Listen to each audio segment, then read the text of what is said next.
Okay, so that's it. So without, again, further delay, I would like to invite on the stage Mr. Vladimír Petrík, researcher at Czech Institute of Informatics, Robotics and Cybernetics from Czech Technical University in Prague. He is going to talk about ELLIOT, European Large Open Multimodal Foundation Models for Scalable Robust Generalization. So please welcome him on the stage. Thank you. And I will just prepare for you the microphone. And that's it. Thank you very much. Thank you. So, good morning, everyone. I'm Vladimír Petrík. I am researcher in Josef Šivic's team, Intelligent Machine Perception at CIRC CTU. And I will present you ELLIOT. It's a big project from European Union where we aim to create large open multimodal foundation models with strong generalization. Just a spoiler alert, I am a roboticist, so not machine learning per se. So I will show you a lot of robotics application and how we will use output of the ELLIOT in the robotics. So why we need another model? We all see remarkable performance of LLM. You can write email for us, write code, or do in-depth analysis of related work. So that's cool. We also saw great progress of vision language models. This is a picture from GPT-4, where you can put a picture to the model, ask them what would happen if I cut a string on the image. And it will reply with physically correct answer. But the world around us is not just a text or vision. We have much more modalities available. And for a robot, for example, we have measurements of joint angles, we have force, torque, and these models are not prepared for these multimodalities. We also have another vision perspective, so we have depth cameras, not just RGB. We have radar from autonomous driving. And the goal of ELLIOT is to include all these modalities to big models and to prepare the architecture for including them in the future.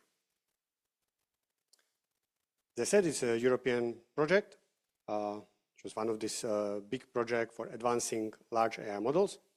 It's a consortium of 32 partners. We, from CTU, are responsible for robotics perception. So we are more on the application domain and more on training. It's a 4-year project, big budget, almost 30 million euros. It has ambitious objectives. First, to create strong, robust generalization of these models. It's a key desirable property of the foundation models, so we can fine-tune them later for the specific downstream applications. It also needs to be robust to the distribution shifts, so it works also on the data which were not seen during training, and possibly learning from them. So this is the first objective of the ELLIOT. The second is multimodality support. So the support needs to be also on the input as output. For example, for robotics, you can have text, image, and maybe audio from human as an input. And output is various depending on the control strategy for the robot. The goal of the ELLIOT is also to support time dimension, so support long sequences of multimodal data, so creating videos, or understanding instructional videos, for example, from YouTube. Another example is monitoring environmental changes, so observing how the climate change with these models. How to achieve that? So the data are key pointers, and the ELLIOT is going through the whole cycle of the development. So at the beginning, we have a data here, and in the ELLIOT, we will analyze existing data, but also collect more. Then, in the work package 2, we will pre-train the financial models, but also analyze the way how to pre-train, like the correct architecture. So there's a lot of research going on in this work package.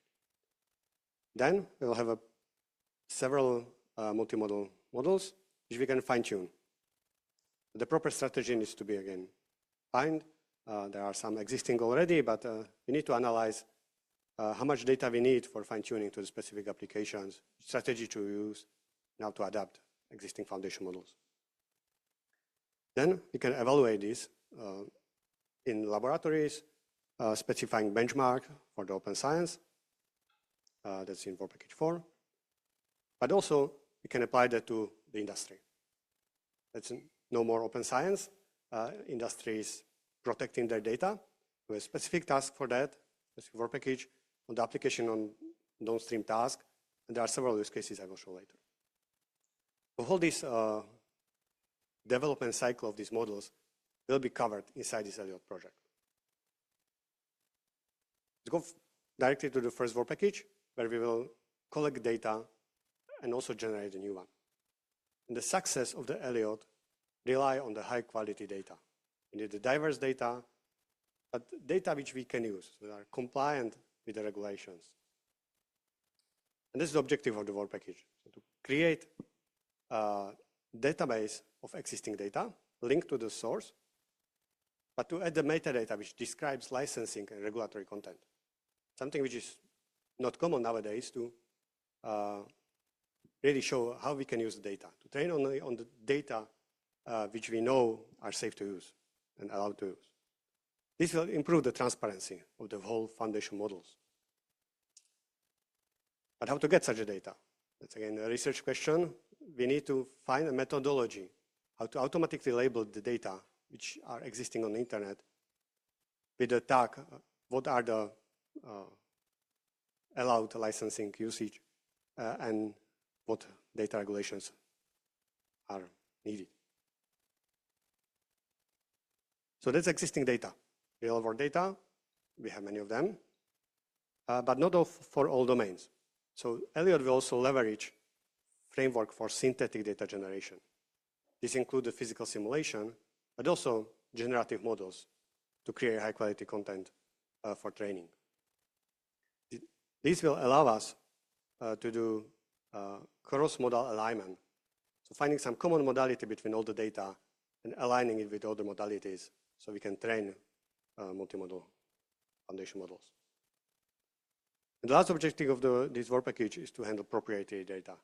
So finding a way how to use proprietary data inside the ELLIOT consortium for the fine-tuning of the models.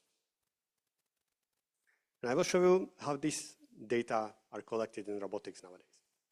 You see here a robot doing impressive manipulation, cooking a shrimp. And this is probably the most advanced robotics demos in the world nowadays. It's autonomous, it's not operated by human for execution, and it's all trained. There is AI behind, and the data for training were collected by teleoperating this same robot. We have a duplicate of this robot, which is attached here, attached here for the teleoperator. It's controlling the robot manually to collect the data.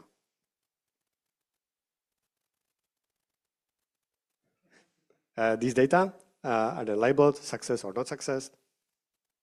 They spend quite a lot of hours to collect this data, and then they can train a model for performing this. The generalization of this model is very limited. If you move the glass half a meter away, it will not work. It really works only in the area where the data are available. If you go behind and try to generalize, it stops working. And it was kind of toy setup, so you will not see such a robot in industry.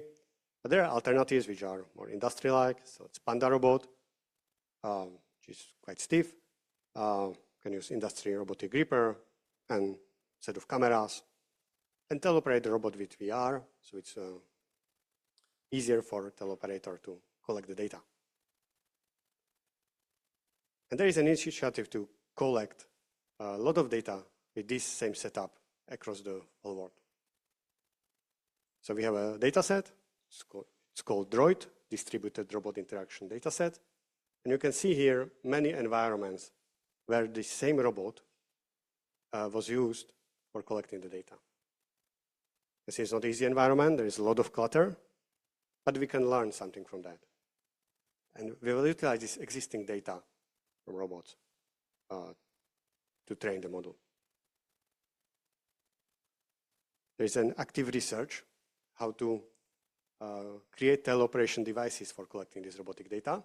There is one example where they create this teleoperation tool, which is the same kinematic structure as the robot, to control the robot, collect the data set. The advantage of this particular one is that it reacts to the force feedback of the human. So if the robot is pushed by a human somewhere, the teleoperation device adjusted to that. There is a force feedback which is shared between the real robot and the teleoperation device. It's easier to collect the data in contact with the environment. But that requires a robot. And sometimes we don't have a robot available. So there is an alternative to collect data just with the gripper. And this is just an example of the train policy. At the end of this video, they will show how they collect the data for performing these tasks.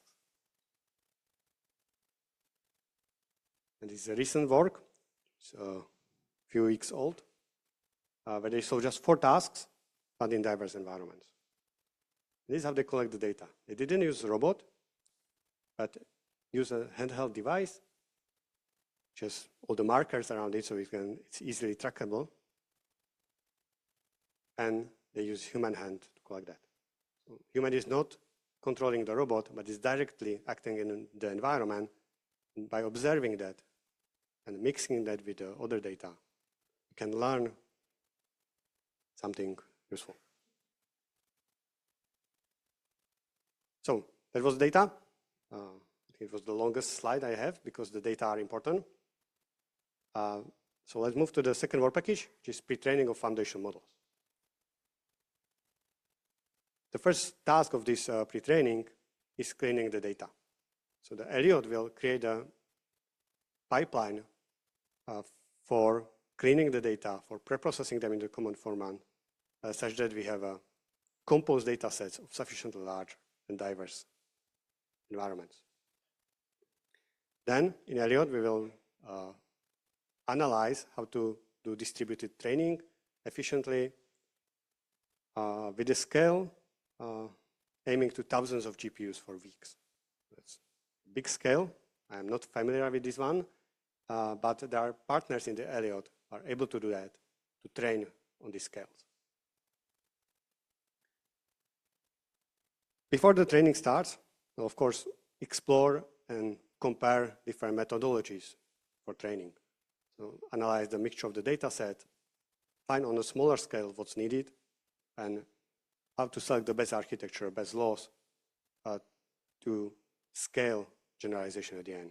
So this all will be validated by scaling laws, evaluated and monitored, and the tools will be developed for that, for use for others. And after all this is analyzed, there will be 4 cycles of models, training of models with different regularization properties, and that will be thousands of GPUs for weeks. Again, I will switch to robotics, where the scale is smaller because we rely on existing VLM models. Here is an example of Pi0 policy from physical intelligence company, where they design an architecture for controlling the robot. And to utilize generalization capabilities of existing models, they use pre-trained VLM, which was trained on internet scale data. We don't have that in robotics, so we can use existing data and just fine-tune that. They combine that with the action expert. In their case, it was diffusion policy, diffusion model. Recently, it can be also the transformer for the speed. So they get pre-trained VLM, they get the robotic data. There's an OpenX embodiment initiative that collects existing data sets, including Droid, to train this together. And then they fine-tune using high-quality post-training data. So these are for the specific robot. So then they downstream to the application, which is a specific task and specific robot. Here is an example of the results. They managed to get laundry out of the washing machine. For the box is a really difficult task with the general purpose robot. So we have a specialized machine for doing that. But doing that with these manipulators is challenging. or cleaning the table. There are a lot of tasks, and they fine-tune the model for these specific tasks, for the specific robot. So in ELLIOT, we'll take the multimodal foundation models, and in the same way, we can apply it to improve the capacity of the Pi0 model, to boost it with a better data and better model. Here's then the goal of the fine-tuning. So once we have the foundation model, which is general, we need to fine-tune it to get a better performance on a specific task. And for that, ELLIOT will explore human-aligned fine-tuning. So how to put European values into the training, and how to put human intentions inside that. It will also explore how to use reinforcement learning to online adapt the model based on the human feedback. There's an advantage of the robotics that the robot can communicate with the robot, so it can ask for its intention and adjust its preferences. We've also grounded fine-tuning to insert the new modalities which were not available during pre-training, including space-time, etc. And also to do test time fine-tuning, so adjust during the testing time. Fine-tuning to include all modalities together, another technique that will be explored. There are many techniques. We will see at the end what works, what not. And something what is important, especially for autonomous driving, is efficiency fine-tuning. So how to reduce the size of the model such that it can work on the edge computers, distribution pruning, and different architecture search will be explored in the ELLIOT to find out what's working and what's not. Again, I will return to robotics. Robotics has specific modalities. It's something which is not common in the vision language, something which is on top of the autonomous driving. So we have joint angle measurements for a robot. We can have force torque measurement either from joints, or we can have a special sensor attached to the gripper, or having multiple RGBD camera. For the output modalities, there is also a variety of the range how we can control the robot. It's not standardized. There are either continuous or discrete actions, and each model is using something else, so we need to explore all of these possibilities to see what is working inside the ELLIOT. You can also control the torque or control the position, or as kind of combination of impedance control. And for the fine-tuning, as I said, we have human in the loop. I'm showing you an example of my colleague Carla, who is also involved in the ELLIOT project, where they are using human gesture to analyze which object to manipulate. So the human in the loop can be used to adjust the preferences of the model to really do what human wants to do. Then we will test and evaluate. The ambitions of ELLIOT is to create evaluation platform which is common for everyone and open source. There will be orchestration tooling, HPCs, computer will be integrated inside. The tools for the monitoring of the benchmarking will be used. Also, the new modalities will be analyzed to see what's working, what not, which modalities are needed for the specific task. And we also evaluate for new AI capacities. So how this model is working in different domains, the robot perception or autonomous driving. This will be done in simulation as well as in real-world data. And the most important is AI safety. So we need to be sure if you have something on robot that it's secured against the cyber attacks, that someone will not steal our data or will modify the intention of model to do something we don't want to do. The safety and regulation is core topic of the ELLIOT. So again, moving to robotics, real-world evaluation is costly. So doing any experiments on robot is expensive. It takes a lot of time to perform the experiment. So, and it's not replicable most of the time. So in the ELLIOT, we will rely on simulated evaluation, which, however, has sim-to-real gap. So it's a gap in the control and the perception. And in the ELLIOT, we will analyze the sim-to-real gap, and we will try to minimize it for these models. We'll create a simulated benchmark, which will minimize the gap such that we are sure that what works in simulation will work in the real world. This benchmark we will use to analyze the performance of foundation model or the fine-tuned models, so zero-shot or fine-tuned manners. But we will also analyze the generalization capabilities of the model. So how the model works if there is a new pose of the object, something which was not present in the training data. If I move the glass 20 centimeters away, will it still work? Will it generalize to this new position or not? Also analyze the novel objects. I have different glass, different type of glass. Will it still work? And so far, our analysis shows that it doesn't. So current models are not able to generalize to these unseen conditions. Not even the position is possible now. But we will also analyze the generalization to novel tasks. Just an example of our simulated benchmark, which we are currently developing. It's kind of replication of this droid dataset. So it's using the same robot, but different objects. And this is almost the same task for all the videos. There is open shelf, open drawer, open shelf. And we will analyze how this works if we change the model of the shelf or the drawer. With the language, we will specify which drawer we are interested in, etc.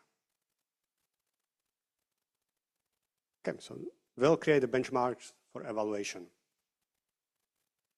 This will just verify in the laboratory that the model is ready to be deployed to real-world scenarios. And for this, we have Work Package 6, which is use case-driven model transfer and deployment. There are many application domains, including media, art modeling. All of them has different modalities.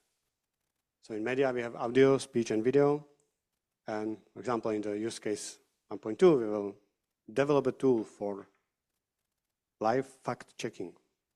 So to be sure that the output of the model is correct. Also climate modeling and Earth observation. And for us, we are responsible for robot perception. And we are analyzing this use case together with the robot wing company. Vítej. Poslouchám krávoviny, ale musím.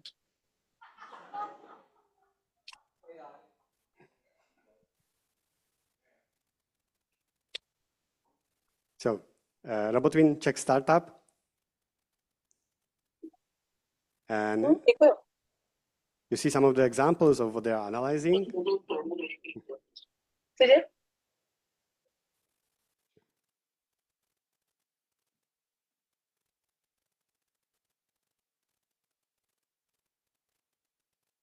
Okay.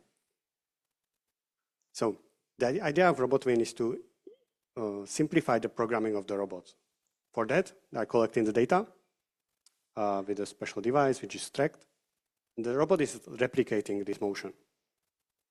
And the generalization of this approach is not perfect, but we hope that with the ELLIOT, we'll be able to use foundation models and this collected data to create a model that will generalize to new situations. So we are not so that the collection of these trajectories for every new product will not be needed. They're also doing a surface treatment, this green. Again, collecting the data, then use this data to control the robot. And inside the ELLIOT, we'll analyze such a surface treatment. Okay, these were the main research work packages. For all of them, we need compute. And ELLIOT, the people behind the ELLIOT knew that. So all these partners are inside the consortium of the ELLIOT. So we will have access to these supercomputers, the Barcelona Supercomputer Center, 4,000 GPUs. My numbers are not up to date. They are from the proposal, but field changes quickly.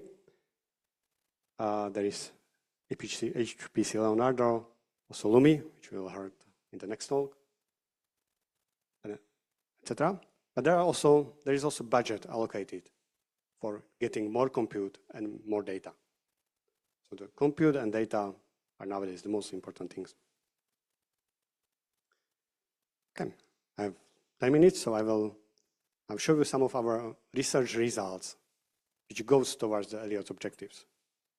ELLIOT is the project which will start in the summer, so there are no results for the ELLIOT itself.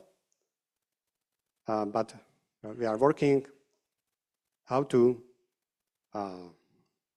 work with the robot. So data collection for robotics is costly. I show you this teleoperation device. You can do that, but you need a lot of operators to get the data. Simulation is not variable enough. So how can we get other data? How can we use what's existing in the internet? And one answer to that is to use YouTube instructional videos. That's what we are trying to analyze, to use YouTube to teach a robot what to do. Here's an example of our previous work where we analyze videos from YouTube and extract the motion of the human. So you see the skeleton is moving in the same way as the person on the video. But in addition to that, we also analyze the motion of the tool. And it turned out that if we analyze both together and formulate a joint optimization objective, we'll get a much better tracking of the tool. Human is big in the video, so it helps to regularize this problem. And if we have the motion of the tool in 3D, spatial, we can use it to teach the robot to perform the task with the same tool. This is what we analyze in our paper. We are learning to use the tool by watching videos. So we have here the instructional video of human, downloaded from YouTube, and we have a robot performing the similar task. This one's done by having the input video and the simulated environment, which is not aligned with the video. So the position of the elements is not the same. By using the tool which I showed before, we can extract the 3D trajectory of human and the tool. And then we can use this motion of the tool to align the simulation, the position of the elements in the simulation with the video. Once we have that, we are able to transfer some of the material inside the target box, and we can use standard reinforcement techniques to improve that. And then apply this learned policy on the real world. The problem is hard because there is a sparse reward, so reinforcement learning directly in the simulation is not possible. It's hard to find good solution without the demonstration. So we use YouTube to guide our learning. Since we focus only on the tool, not on the human itself, we can perform transfer to different kinematic structures. So you have a panda robot here, which is 6 degrees of freedom. We can have 7 degrees of freedom. We can have also 6 degrees of freedom robot, but also humanoids. There's a Talos humanoid from Power Robotics. And we can transfer this skill between different embodiments because we are focusing on the tool manipulation. But this was limited to the tool manipulation. In application, we are more often just transferring the objects.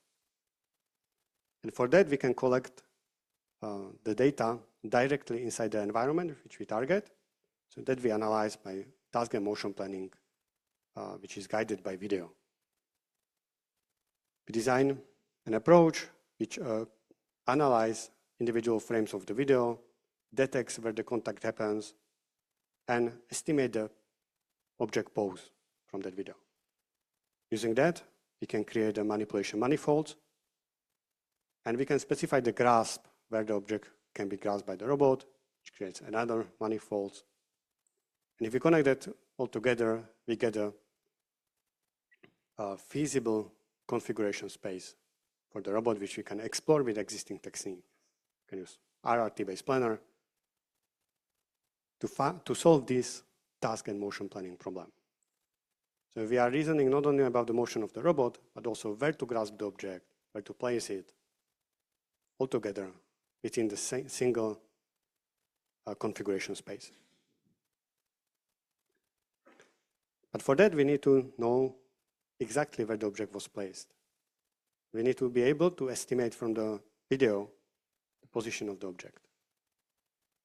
For that, we have several papers where we analyzed how to do it for the unseen scenario or the seen scenario where we enforce the temporal consistency.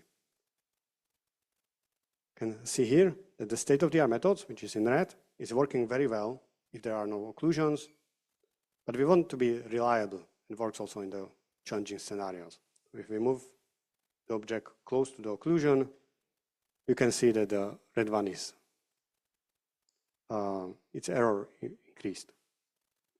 So we designed an approach which smoothed out that using SLAM techniques, using smoothing and mapping, implemented by factor graph. And with that, we are able to estimate the pose of the object more reliably. And I said the reliability of the data, the quality of the data is important. So we are able to smooth it. We also combined it with the robot to control the robot based on this pose. Here we use simple inverse dynamic controllers, but we also are exploring how to use MPC with these techniques. And our goal is to track the object. Track it with the camera to maintain the constant pose between the camera and the object. And since we have the full SE3 pose of the object, we can lift it up and the robot will adjust to maintain the same distance.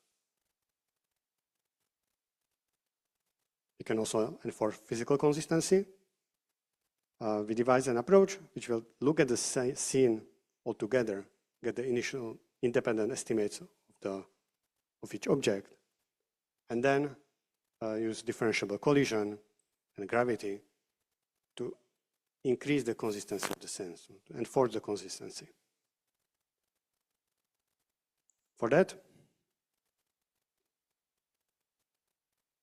you can see here how the initial estimates looks like and how our optimization works to enforce this physical consistency. So this state-of-the-art method often predicts objects inside that are in collisions with each other. And that is dangerous to apply to a robot. If the baseline method predicts the wrong pose, the robot will fail to achieve the task or can even destroy the object. But if we apply the physical consistency, it improves the accuracy of the estimations, so we can work reliably with that, be sure that it's consistent. But that works only for known objects. So we have a meshes for which we are estimating. That's not scalable to internet videos, because we don't have a mesh for everything. For that, we designed another approach, which is recent, which was presented last week. And here we utilize the existing big data sets of objects. So we have Objaverse, which has 1 million objects. And we design an architecture which retrieves the most similar object from this database and is able to align this, not same, but similar object it was visible in the video. You can see it here. We have an input video. And you see that there is a juice which is different from the retrieved mesh. It's not the same object, but semantically it is. So we use the semantic features to roughly estimate the pose, and then we track it inside the whole video so we can apply it to robotic manipulator. We call this method free pose, and we can apply it to egocentric video, and it will estimate us the pose of all moving objects, or even the static if needed. And this can be used to control the robot. So here you see the results of the input video. We track the pose, and then we can use this tracked pose, relative movement, to find the motion for the robot using trajectory optimization. Do it in simulation, and then apply that on a real hardware. Here the task is putting. The goal was to observe what human is doing in the video. And with this, we hope to get more data from internet without costly manual annotation. And this is all from me. Thank you for your attention.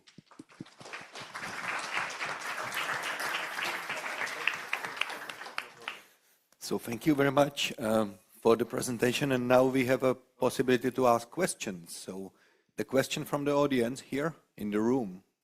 Anyone, please here.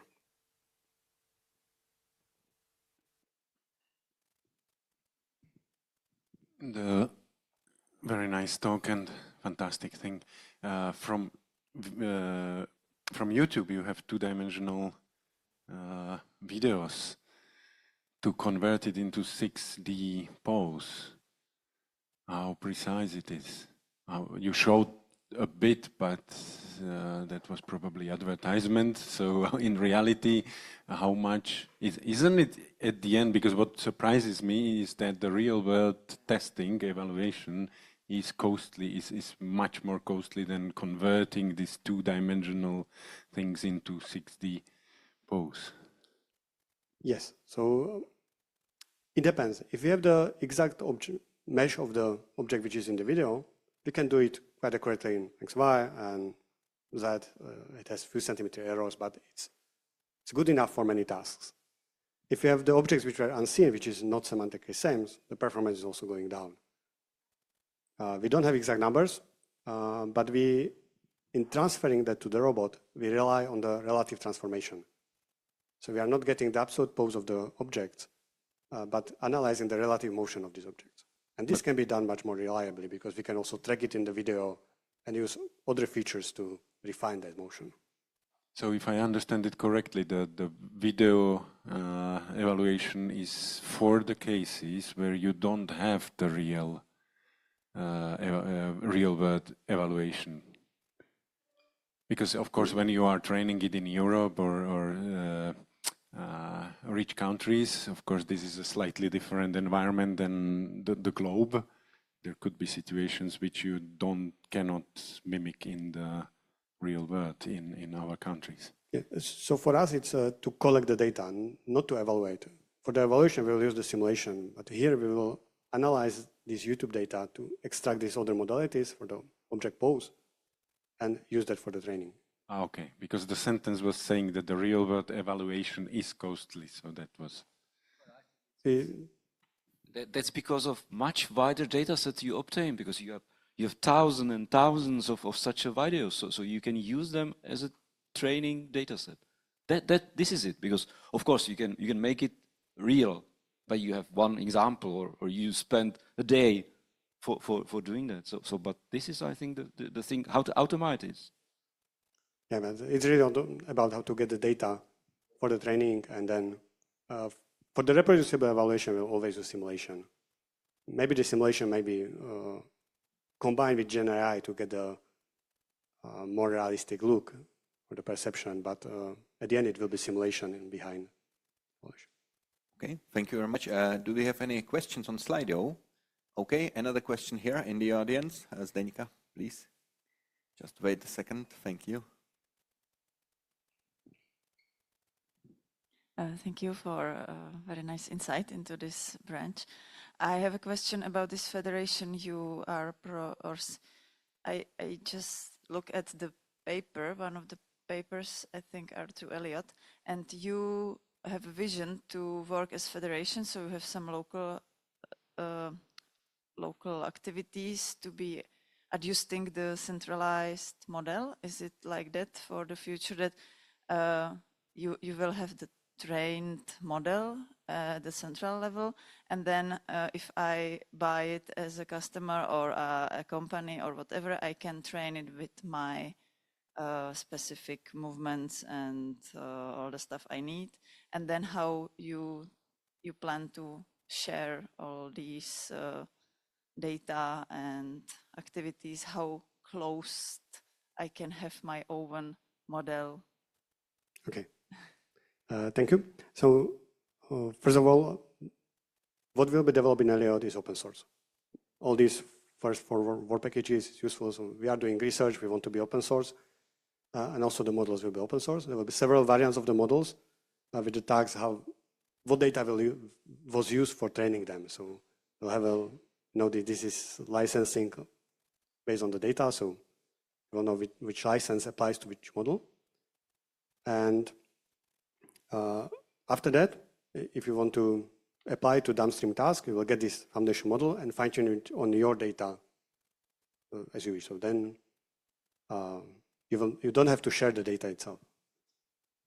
Yeah, actually, my question was if I have it locally, how open I am, still sharing with the central.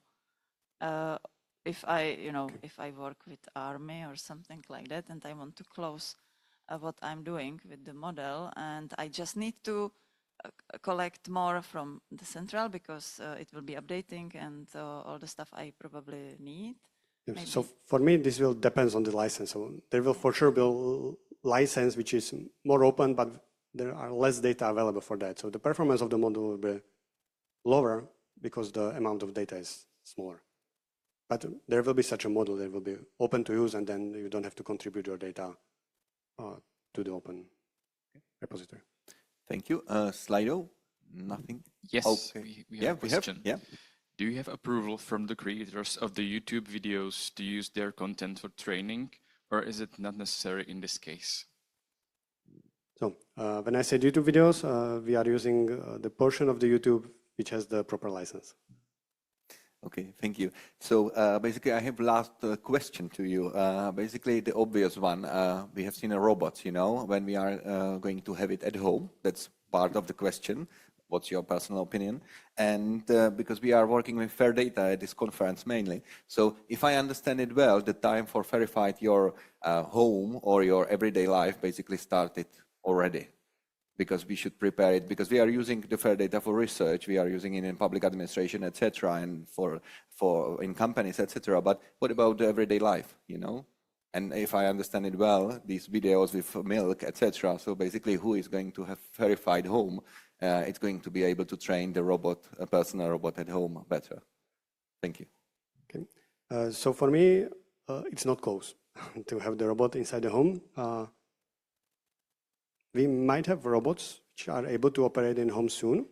There are these nice robot community which are humanoids and can do a lot of stuff, but the regulation is not prepared here. So no one will guarantee you a robot inside your home nowadays. And it's many years to solve that. So we can start preparing with fair data at home for this age. Okay, thank you. Thank you once again. Please give an applause once again for our speaker. Thank you.